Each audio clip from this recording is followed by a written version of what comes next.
नमस्कार, मैं आस्था पांडे और आप देख रहे हैं सी न्यूज़ भारत और रुक करेंगे खास खबर की ओर। कहते हैं कि सेवा करने के लिए ऊंचे कद की नहीं बल्कि ऊंचे हौसलों की जरूरत होती है। इसे सच कर दिखाया है जमुआ प्रखंड के बलगो पंचायत अंतर्गत मोरखो गोंडी गांव की रहने वाली लक्ष्मी देवी ने। करीब 61 वर्ष की लक्ष्मी देवी, जो शारीरिक रूप से भले ही सामान्य कद से छोटी हैं, लेकिन उनके सेवा भाव और जज्बे ने उन्हें समाज में एक बड़ा मुकाम दिलाया है। लक्ष्मी देवी लंबे समय से मोरखो गोंडी गांव में आंगनबाड़ी सेविका के रूप में कार्यरत हैं। उन्होंने अपना पूरा जीवन नन्हे मुन्ने बच्चों को प्रारंभिक शिक्षा देने और उनके स्वास्थ्य की देखभाल करने में समर्पित कर दिया। गांव के कई पीढ़ियों को उन्होंने अपने हाथों से ककहरा सिखाया और कुपोषण के खिलाफ जंग लड़ी। जिंदगी का एक लंबा सफर आंगनबाड़ी केंद्रों की गलियों में बिताने के बाद लक्ष्मी देवी आगामी 30 अप्रैल को सेवानिवृत्त हो रही हैं। उनके इस लंबे और बेदाग सेवा सफर को ग्रामीण सलाम करते हैं। रिटायरमेंट को लेकर लक्ष्मी देवी का कहना है कि वो भले ही सरकारी सेवा से मुक्त हो रही हैं, लेकिन बच्चों से उनका जुड़ाव खत्म नहीं होगा। उन्होंने संकल्प लिया है कि वो घर पर रहकर भी स्थानीय बच्चों को पढ़ाने का काम जारी रखेंगी, ताकि गांव का कोई भी बच्चा शिक्षा से वंचित न रहे। खुशी के इस पल में एक टीस भी है। लक्ष्मी देवी का कहना है कि उन्होंने अपने जीवन का सबसे महत्वपूर्ण समय आंगनबाड़ी जैसे जमीनी कार्य में दिया, लेकिन रिटायरमेंट के बाद उनके पास भविष्य का कोई ठोस सहारा नहीं है। वो कहती हैं, मैंने पूरे निष्ठा से सेवा की। सरकार को हमारे जैसे सेविकाओं के लिए पेंशन की व्यवस्था करनी चाहिए, ताकि बुढ़ापे में जीविका आसानी से चल सके। अब आगे मेरा और कोई सहारा नहीं है। हुआ आपका? लक्ष्मी देवी। कितना उम्र हुआ आपका? 60 वर्ष हो गया। 61 वर्ष 61-62 वर्ष हाँ। हो गया। तो अभी तक आप क्या कर रहे हैं? अभी तक आंगनबाड़ी यही से गुजर बसर जा रहा है। क्या है उसमें? हमको कोई नहीं है दुनिया में। अच्छा, अकेले हम हैं।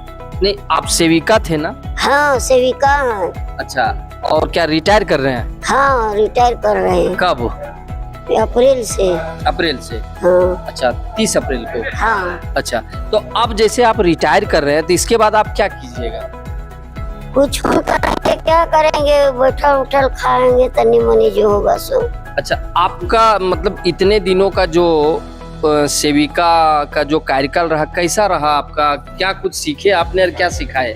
हाँ, सिखाए बच्चा लोग को और अपने भी सीख गए हैं। बोलने के लिए, बैठने के लिए किस तरह रहा जाता है उस तरह सीखे हैं हम। अब आखिरी समय में क्या सीखेंगे। अच्छा, तो अब जैसे आप रिटायर हो जाएंगे 30 अप्रैल को, उसके बाद आप क्या कीजिएगा? वो किसी के बच्चा छोटा मोटा रहेगा उसको देखेंगे, पढ़ाएंगे। अच्छा, तो सरकार रिटायर के बाद आपको कुछ दे रही है? कुछ नहीं दे रहा है, तो देते तब हम कहीं कहीं इधर उधर करते।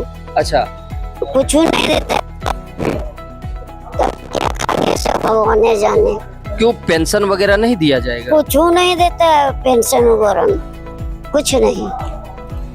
तो देखिए, लक्ष्मी देवी से जो हमने बातचीत किया, एक बात जो निकल के आया, निष्कर्ष ये रहा कि जब ये 30 अप्रैल को रिटायर कर जाएंगे, आज ठीक है सेविका के रूप में इन्होंने लंबे कार्यकाल देखा। मेरे पास जो पेपर के माध्यम से जानकारी प्राप्त हुआ, करीब करीब 32 वर्षों तक इन्होंने सेवा देने का कार्य किया। और अब जब ये रिटायर करेंगे, बूढ़ी हो गए हैं। हाँ, बूढ़ी हो गए आप, तो इन्हें कहा जा रहा है कि किसी भी प्रकार का कोई मानदेय या पेंशन नहीं मिलेगी।